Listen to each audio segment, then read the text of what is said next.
Hello, everyone, my dear friends. This broadcast is for those who hear the words artificial intelligence and cringe a little, because it feels like it doesn't concern them. It's all too complicated, too late, too foreign. But I'm here to tell you, no, it's quite the opposite. Artificial intelligence is about help, about connection, about a second wind. And today we're going to have the simplest, warmest, most sincere conversation. No buttons, no complicated terms, just the essence from the heart. Let's get started. Why do I need this artificial intelligence? You might ask yourself this question, and I'll tell you that one day I saw a 82-year-old grandmother who has no family talking to a little robot. Now, technology has advanced to the point where this grandmother wasn't just talking to the robot, she was complaining to it, sharing her feelings, even crying, and it would listen, remind her to take her pills, and tell her jokes. And this isn't science fiction. This is the Elec robot, which was made in New York. I'll leave an article below this video. Take a look and see for yourself how realistic all of this is. And I want to add that this grandmother noted that interacting with this robot doesn't make her feel old. Now, let me put it this way.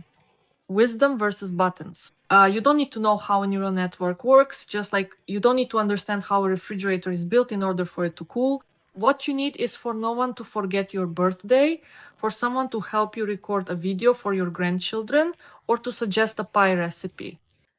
Artificial intelligence isn't just a technology, it's a new language that allows you to be heard. So, how does it mostly work abroad these days? In America and Japan, artificial intelligence is already present in nursing homes. Now, I'll share a very interesting article and point out that robots in Japanese nursing homes, despite concerns, are actually creating new jobs through artificial intelligence. It doesn't replace human labor, but makes it more efficient and comfortable. Despite fears that automation and artificial intelligence will take away people's jobs, new research shows the opposite. The use of robots contributes to the creation of new jobs and the improvement of working conditions. In other words, studies from many universities, including Notre Dame, have found that in facilities where assistant robots were introduced, the number of employees actually increased. That is, the main role of such robots is to perform routine tasks, specifically adding food and medicine, maintaining contact with residents via video calls, and assisting with simple physical tasks. This allows nurses and caregivers to spend more time on direct interaction and caring for people. It also improves the quality of services and reduces staff emotional burnout. We need to accept reality as it is. And this broadcast is dedicated specifically to the older generation, 65 and up, because many of the broadcasts I've already done for the younger generation were focused on using artificial intelligence for business, for learning, or for something else. And today we are revealing the reality that is already being used with the help of artificial intelligence to help people 65 and older not get lost in the world of technology. Here's another interesting article. I will read all the comments later and answer all your questions. Right now, I'll go over my tasks and then we'll discuss them further. Also, Android in America can already bring you a glass of water. Now, robots that care for the elderly perform more functions than if you ask the person to do the same. I don't want to talk about what reality is like right now, but that's actually how it is. That's why the field of elderly care is a difficult and frankly not very prestigious job. That's why in many countries, including those in Europe, it's very difficult to find staff for elderly care. Mostly it's migrants who come to provide services for the older generation. And not everyone is satisfied with the wages and everything else involved. I'll put it this way. How can robots help take care of these elderly people? Humanity is aging, and according to data from the World Health Organization, the percentage of people over 60 years old will double by 2050 because people are forming fewer families and having fewer children. So, who will look after these elderly people? Robots are already being actively produced that help out, that bring a glass of water, that keep an eye on things, that tell stories to those same elderly people. So there's nothing bad about this. I even think that to some extent it's a good thing. And write your opinion. Would you like a robot to bring you a glass of water, or would you prefer your grandson to bring it? I'm interested to hear your thoughts. All right, moving on. So, how exactly? Which specific assistant robot is involved in this article? Robbie Air is a Japanese lift designed for elderly people. By the way, here's an interesting point. The Japanese are actively developing robots, so they have, a greater variety of robots with different functions for elderly people. And this Japanese robot, Rover, is one of the first to come up in search results when you look for robot for elderly care. Essentially, its main task is to lift a patient from the bed and seat them in a wheelchair. Imagine when a person is already elderly, they have a certain weight, and not every nurse or orderly can lift them. But this robot can even handle that task. It may seem pretty mundane, but according to the developers, a single staff member at a nursing home has to do this about 40 times a day. And considering the average person weighs around 80 kilograms, it sounds like a weightlifting workout. That's why I think this robot will be needed in many homes. There's also a robot called Obi that helps elderly people eat. This is another everyday activity that few people think about, and it's actually quite a difficult task. Eating is very important for older people, and the Obi robot helps with that. By the way, this robot looks like a plate with an arm. The plate has 4 compartments. A spoon is attached to the arm using a special magnet, and it brings food to the person's mouth. It's recommended to cut the food into small pieces so the robot can easily scoop it up. And the robot is controlled using buttons. Obi uses artificial intelligence algorithms to precisely pick up food from specific compartments and deliver it to the patient's mouth. There are also companion robots. These robots are designed not only for utilitarian assistance, but also to provide psychological support and entertainment for the elderly. There's also Paro, robot baby seal. Many elderly people feel lonely and bored, and the purpose of companion robots is communication and mental stimulation. That's why one of them, the therapeutic robotic seal, Ragura Roparo, is probably the cutest robot we've ever seen. I've already mentioned Elec, the voice assistant for the elderly, earlier. It's a social robot based on artificial intelligence designed to alleviate loneliness and improve the quality of life for elderly people. There's also another interesting robot called Buddy, a robot with a cute face and a display. It's not just called a social robot or a companion robot, it's also considered an emotional robot. Buddy is only 60 centimeters tall. It consists of a trapezoidal body and a head with a display. That is, its design features smooth curves and large, expressive eyes. It can move around freely, avoiding obstacles thanks to special navigation sensors and a time-of-flight camera. By using facial expressions, voice modulation, and body positioning, Buddy can convey various emotions, such as happiness or irritability. For example, it can warmly greet the user or express dissatisfaction. Regarding Russia, the domestic market for elderly care robotics does not yet exist.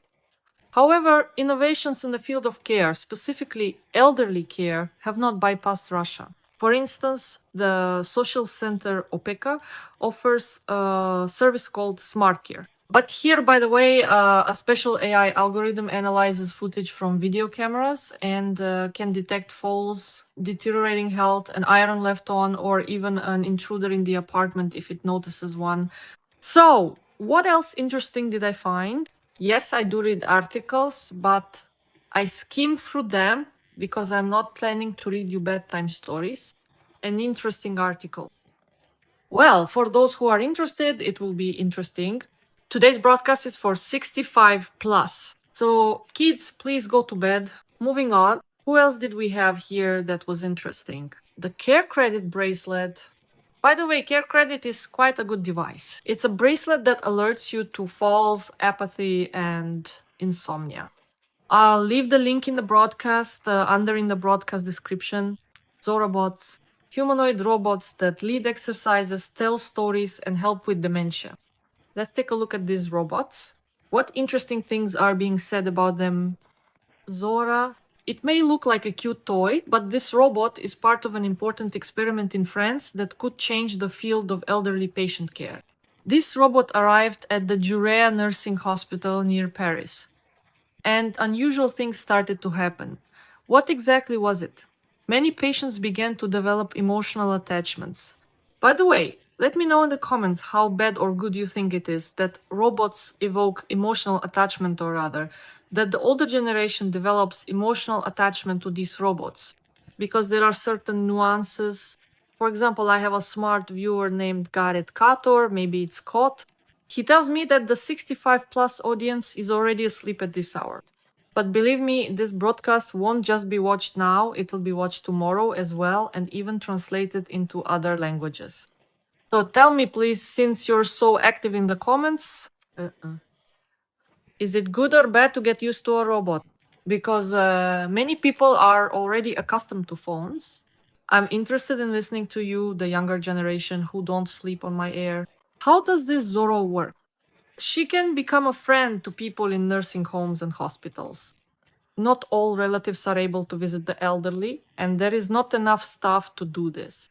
But the patients in this hospital suffer from dementia and other illnesses which require them to have round-the-clock care. The Zorro robot is controlled by a person through a laptop. The operator is not introduced to the patient so that they don't see that someone is controlling the robot. The specialist types words on the laptop, which allows Zorro to have lively conversations. Often the assistant robot plays with the patients and can also lead exercise sessions. But many patients are also dissatisfied with this robot because robotics still has a long way to go before creating a robot that can replace a human being. In other words, this robot operates with human involvement. And not everything is as automated as many would like. What are the fears surrounding artificial intelligence? Well, honestly, I'll say that artificial intelligence won't replace us. Artificial intelligence won't come to our grandson's birthday party. It doesn't know how to bake an apple pie, a strudel, for example. It won't be able to hug you the same way, but it can help you preserve your history, your memories, record your data. It can truly transform this into a compelling video, and it can also effectively make your valuable knowledge eternal. By the way, I distinctly remember being at a significant startup meeting, and one particular team presented an innovative app that could meticulously restore your cherished memories. It's a really cool thing, I liked it, and I think they're probably already on the market.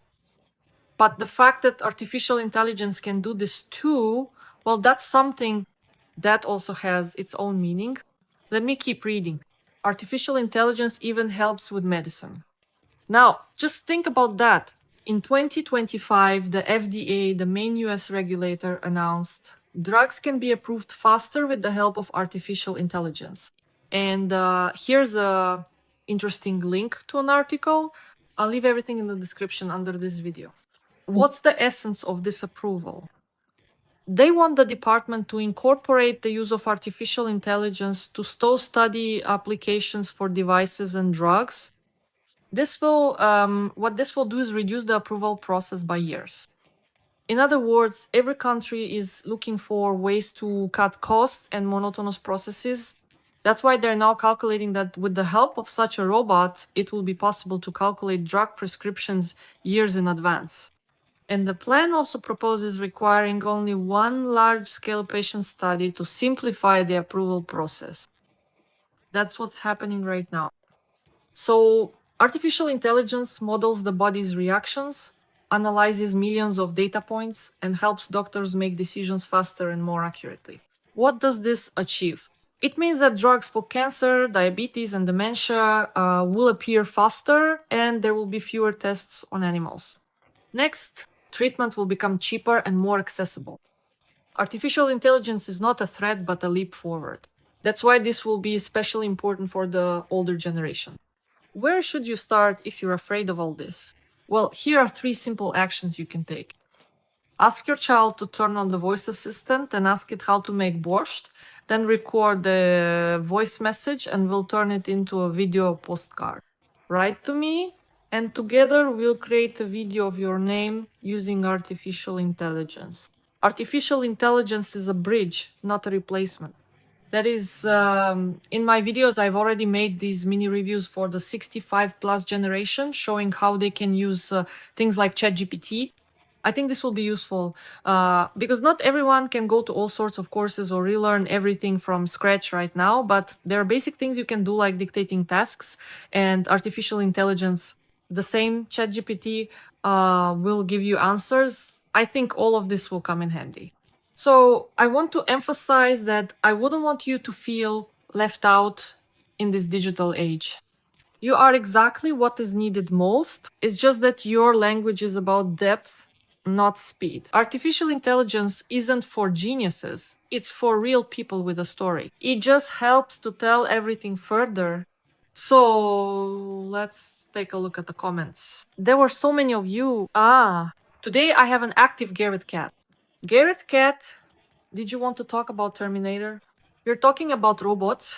Sorry, but you did come to my stream for a reason. There must have been something you wanted to hear. I still didn't understand your question. Why is Russia considered your homeland? I thought you were from Germany. Well, I am from Germany. But what does that have to do with anything? I was listing the innovations that have already been introduced in different countries. I mentioned Russia because, well, so far there's no robotization in nursing homes there. Only surveillance cameras. You know, Garrett Cat, write to us on Telegram in our ASI group and tell us about the interesting things you're doing there. You're my most active commenter today. I'm really interested and would love to get to know you. So my most devoted commenter who wants to get to know me, write to me in the ASI group and I'll answer all your questions there. All right. So I'm ending the stream. I read a little. Yes, not everything can be explained in words because there's just so much information. I want to bring you the most interesting things. Since this stream is for 65 plus, my message as the channel's author is that you shouldn't ignore technology. It's already here and it's not going anywhere. Well, we need to adapt to what's already being offered to us because everything is developing so quickly. Everything is moving at such a large scale. Just use things like ChatGPT, even the free version. By the way, I promoted it. I talked about GP tunnels because it's actually a pretty good service where you can find all the neural networks, and for $10 you can test all the programs you need. So please do check out my comprehensive playlist for that particular video all about GP tunnels. There too you can readily try out each individual neural network, confidently ask insightful questions, creatively develop various applications, whether you genuinely need them or not, and effortlessly make all sorts of diverse and engaging content, such as captivating images, compelling videos, or even meticulously write complex code. That's absolutely all for now.